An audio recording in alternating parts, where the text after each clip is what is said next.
Hello Gemini, Sun, Moon, Rising, and Venus signs. Kamusta kayo? Sana po ay nasa mabuti kayong kalagayan.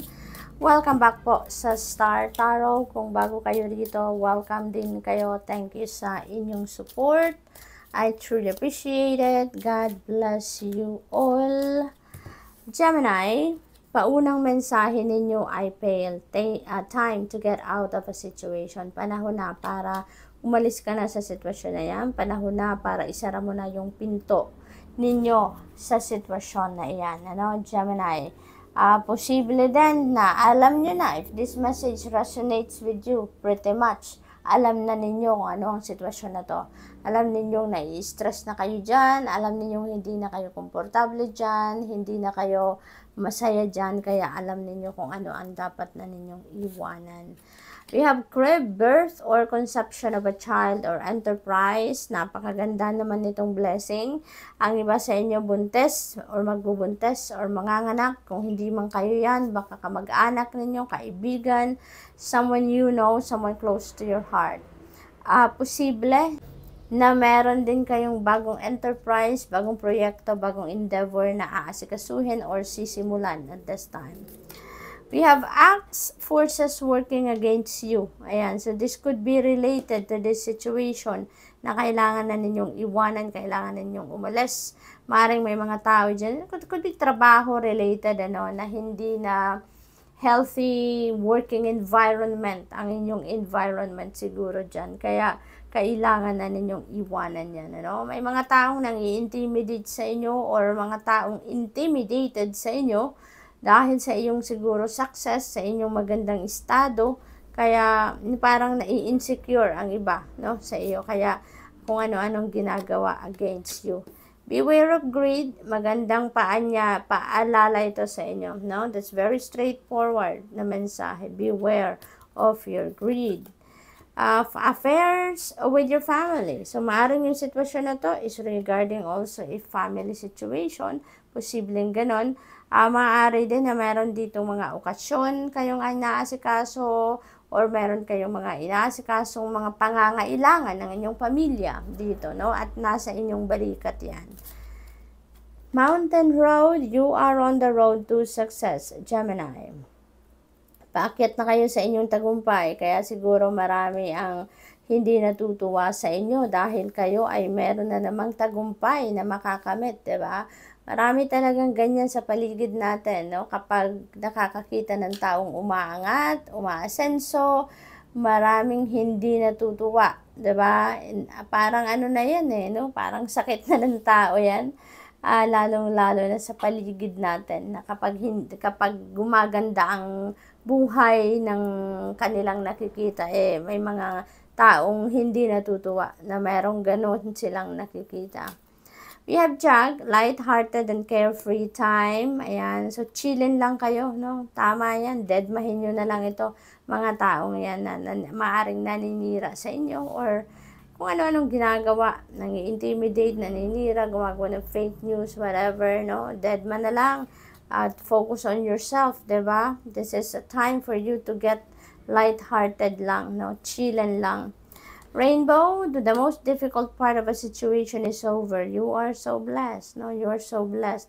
Kasi kung ano man tong challenging situation na to, malalagpasan nyo na or tapos na, Kasi nga sabi dito, over na So tapos na. So napagtagumpayan nyo na yan. We have facts, shrewdness, and resourcefulness, especially in business. Ayan. So, maaaring ito yung requirement ng inyong negosyo para kayo mas lalo pang mag-succeed sa negosyo ninyo, para kayo ay lalo pang maging makarating sa tugatog ng tagumpay pagdating sa inyong negosyo. Maaring ito ang kailangan ninyo, shrewdness and resourcefulness, para mas lalong sumipa ng bonggang-bongga ang negosyo ninyo. Sun, happiness and well-being, napakaganda nito, maging masaya kayo, Masaya kayo, maraming dahilan para maging masaya kayo. Yung mga blessings na yan, success na yan, diba? Ito, difficult situation, malalagpasan nyo na. That is also something na worth celebrating and worth na ipagpasalamat ninyo, 'di ba? Mga rason, maraming rason dito para kayo ay maging extrang masaya. And isa pa, yung well-being ninyo, siguro maganda na ang inyong pakiramdam, no? Nag-improve na yung pakiramdam ninyo physically siguro, yung gano'n, ano, kaya napakaganda. We have fair man, ayan, you may have dealings or relationship with a man with blonde, gray, or white hair, ayan. So, si fair man naman, ano to, maaring boss ninyo to, maaring nanliligaw sa inyo, boyfriend ninyo, maaring asawa nyo na to. This could be anyone, no, si fair man, pero siguro, foreigner siya, no? From foreign land siya, siguro. What else? We have but, take care, enemies are working against you. Ayan, so, forces working against you. This could be this one as well. So, related sila sa isa't isa. So, magdasal lang kayo and at the same time, ipagdasal din ninyo sila. Diba? Kasi they don't know what they are doing. Kung ano nila, kung aware sila or kung alam nila, 'di ba, na kung nag-iisip ka ng masama or nagbabala ka ng hindi maganda towards other people, 'di ba, there is karma. Karma is always at play, 'di ba? Kung alam nila 'yan, at hindi sila mag-iisip na masama towards you or towards anyone. Kasi babalik at babalik yan sa kanila. Magba-bounce back yan sa kanila. Kaya pagdasal mo na lang din sila. And also, pray for yourself. No? Pray for your safety at all times. So, good luck, Gemini. And that's all I have for you for today. Thank you for watching. Love and light. Namaste.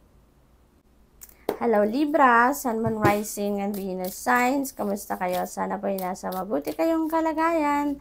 Welcome back po sa Star Tarot. Kung bago kayo rito, welcome din kayo. Thank you sa inyong support. I truly appreciate it. God bless you all, Libra. Temporary problems, ayan, lahat naman ng bagay, lahat naman ng ganap sa buhay natin, Libra, temporary lang, diba? And even these problems, they're just temporary. Dadaan lang yan, lalagpasan nyo din yan, ano? Kaya wag kayong mag-alala. Just focus on the positive side, no, of that problem. Doon kayo humugot ng inspirasyon, motivation para mabilis ninyong masusolusyonan ang kung ano man ang problema na yan. Some of you are also giving birth na siguro manganganak na or nagbubuntes, no, or magbubuntes. Kung hindi man kayo yan, baka yung person ninyo or anyone na close to your heart, no. Posible din ang iba sa inyo dito, magbubukas ng bagong negosyo, siguro home-based business, online, no, or maaaring may physical talaga kayong space, no, physical space para dyan sa inyong negosyo, or siguro may mga bagong proyekto, no, plano ang iba sa inyo, Libra. A goal-oriented person, maaaring ito ay makikilala ninyo sa ngayon, or maybe you are dealing with someone na goal-oriented siya, no? Or this could be a reminder sa inyo, Libra, ng universe, no? You're being reminded na, Libra, you are a goal-oriented person, kaya focus, no? Focus on what you want, focus on your dreams, focus on your goals. We have Star, wow, napakaganda, guaranteed success, kung ano man ito na pinagkakaabalahan ninyo sa ngayon, ano man ang ginagawa ninyo, ano man ang pinagpo-focusan ninyo, there is guaranteed success. Alam niyo yan, mararamdaman ninyo if this message resonates with you.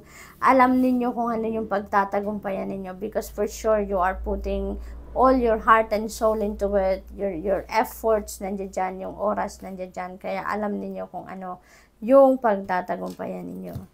We have good news coming in. Napakaganda. Maaring yung balitang ito ang makakatulong sa inyo para masolusyonan nyo agad yung problema na yan. Or matagal na siguro kayo naghihintay ng balita or update sa kung ano man, papeles, mga ina-apply trabaho, permit, or kung ano-ano pa, no? And maybe parating na yan. And it's going to be good news.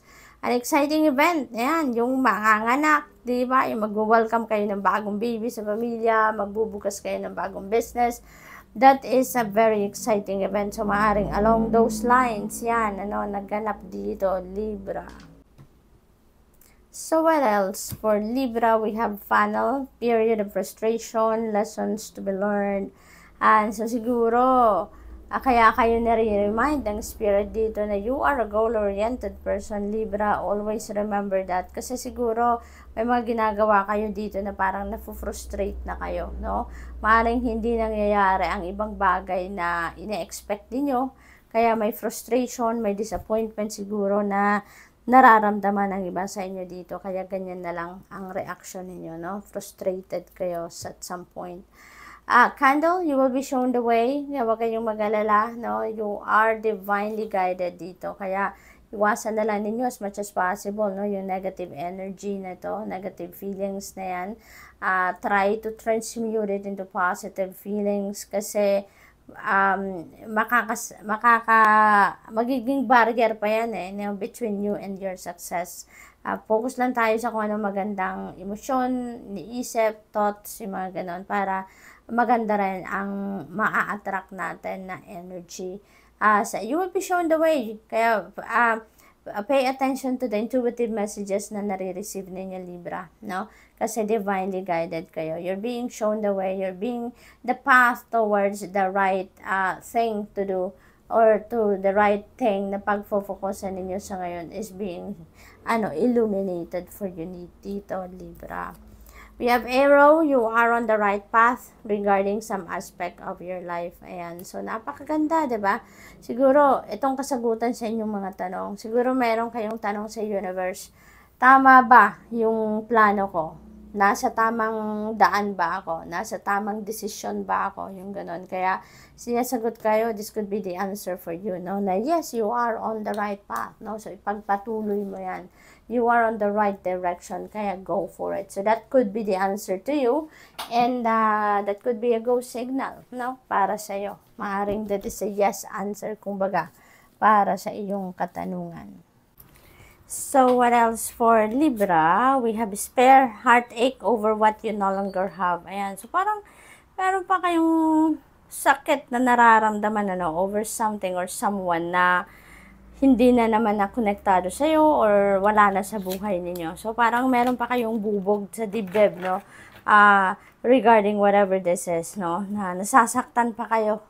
Wala na siya sa buhay mo or wala na ang bagay na yun or sitwasyon na yan sa buhay ninyo. Pero, parang hindi pa kayo nakaka-get over. Kumbaga, hindi pa kayo hindi pa ninyo na o-overcome siguro yung sitwasyon na ito, na yung pagkawala ng tao man yan, or sitwasyon, or pagkakataon, or bagay.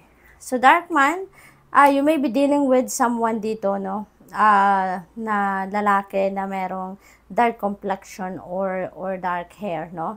Posible na siya, no? Maaring siya yung dahilan nitong heartache ninyo. So, maaring ganun din ang ganap dyan for some of you. Pero, syempre, iba-iba tayo ng sitwasyon. Kaya maaring siya ang dahilan ng heartache ninyo. For some of you, maaring hindi naman siya. Diba? So, depende. Depende sa inyong mga kalagayan. So, we have crown, honor, and respect will come to you. So, this is really beautiful kasi you work hard for this. No? You earned it. Kaya magiging masayang-masaya ka na sa ngayon makukuha mo na yung honor and respect na deserve ninyo. So, good luck po, Libra, and that's all I have for you for today. Thank you for watching. Love and light. Namaste. Hello, Aquarius, Sun, Moon, Rising, and Venus signs. Kamusta kayo? Sana po ay nasa mabuti kayong kalagayan. Welcome back po sa Star Tarot. Kung bago kayo rito, welcome din kayo. Thank you sa inyong support. I truly appreciate it. God bless you all. So, Aquarius, po na mensahe ninyo, Tortoise. Slowly but surely getting ahead. Ayan. So, mabagal kayo ngayon, no? Mabagal yung approach ninyo or mabagal ang galaw ninyo dito na ini-intend to do sa kung ano man ang sitwasyon ninyo dito. So, ito yung ninyo, parang you're very cautious, no? Sa bawat galaw, bawat step na gagawin ninyo, parang kalkulado ninyo ang inyong galaw. Kalkulado ninyo ang sitwasyon, ano? Kaya, kahit mabagal, pero at least, no, sigurado kayo na pausad kayo, you're moving forward. We have fair man. Ayan, you may be dealing with a fair man at this time, Aquarius. This could be anyone. Maaring boss ninyo to, asawa ninyo, katrabaho ninyo, manliligaw ninyo, boyfriend ninyo. This could be anyone. And as a fair man, maaring din siya. Maaaring foreigner siya, no? That you are dealing with. Holy, napakaganda Aquarius. There is a boat of money na maaaring dumating sa inyo. This could be money, maaaring inheritance ito na bonggang-bonggang amount. Maaaring panalo ito sa lotto or sa any game of chance, or this could be a windfall. No, yung dadating na lang kusa, yung pera sa inyo, merong dadating na lang na pagkakataon sa inyo para magkaroon kayo ng maraming pera. No, so maaaring yan ang swerte ninyo sa ngayon. Apple, temptation will test you. Ayan, so parang test of faith ito sa inyo, or test ito kung gaano kayo katatag, no? Kung gaano katibay ang dibdib ninyo na kontrolin ang sarili ninyo dito, no? So that could be a test for you. So depende sa inyong sitwasyon, maaaring temptation yan ng pagkain, alak, kung ano pang vices siguro. So depende sa inyong sitwasyon. We have new job or career, Aquarius. Napakaswerte din ninyo ngayon. Maaring papasok kayo sa bagong trabaho, bagong karerang in-applyan ninyo. Napakaganda, no? So, congratulations. We have club. Someone will try to make you do something against your will, no? Since nasa taas niya si Fairman, maaring ito si Fairman ang pipilit sa inyo na gawin ng isang bagay na ayaw naman ninyo, na labag sa kalooban ninyo, kumbaga, no? So, maaaring siya ang magpapagawa sa inyo. So, use your own judgment and discernment dito, Aquarius. It's your call kung paano ninyo yan gagawin or i-approach ang sitwasyon na yan, no? We have Cup, you should accept valid criticism, no? Kasi naman din, yung mga valid criticism na yan, that is very constructive, diba? Nakakatulong din yan sa atin kung paano natin mas papagandahin ang ating mga sitwasyon, ang ating mga ginagawa. It helps us improve our situation, our status, our kalagayan, ano, yung ganon. What else? We have grapes, and time to go out and have fun. Ayan. So, mag-ano naman kayo, mag-unwind, mag-chill, magsaya, hindi ba? Mag-catch up kayo with friends, yung ganon. So, pagkakataon nyo din yan sa ngayon. Unicorn, use your intuition to make beneficial changes. Ayan, napakaganda, no? Divinely guided kayo, Aquarius. Pinapadalhan kayo ng universe dito ng intuitive messages to guide you, no? Sa mga pagbabago na gusto ninyong gawin sa buhay ninyo sa iba't ibang parte. Kaya, you are so blessed, no? Na lagi kayong ginagabayan ng Panginoon, ng yung spirit team. With horse, short journey, may travel si Aquarius. This could be kalapit bayan lang, kalapit city, or maybe within the country lang. Alam mo yun, yung ganon. So, good luck po at mag-iingat kayo sa biyahe na iyan. Ano, maaaring meron lang kayong bibisitahin, maaaring meron lang kayong atindang meeting, siguro meron kayong quick visit sa mga negosyo ninyo, or meron kayong mga transaction lang na gagawin somewhere, maaaring ganun ang ganap dyan. We have fun, romance, celebration, party, ayan. So, romance is in the air, no? Maaaring ang iba sa inyo dito is entering a romantic relationship, or maybe kung nasa established relationship na kayo, maaaring you're going to celebrate, no? Your love with that person, with your person. Maaaring meron din pa-party kayo na i-host dito, or kayo yung maiimbitahan sa isang celebration or party. Maaaring ganun ang ganap dyan. We have bell announcement. Ayan, wow. So, merong announcement. Maaaring sa pamilya, maaaring sa trabaho, no? Yung ganon. Posibleng as announcement na to, kung sa pamilya to, maaaring meron ditong announcement ng may mag-aasawa na, ikakasal na, or may mai-engage na, or i-engage na, or siguro mga achievements, no? I-announce din ninyo yan, ipapaalam ninyo yan sa mga kapamilya ninyo, achievements, or mga plano, or siguro birth of a baby, or 'di ba, yung pregnancy, maaring yan, isa yan sa mga dahilan, no? Siguro ng announcement na to. So good luck diyan. And that's all I have for you for today. Thank you for watching. Love and light. Namaste.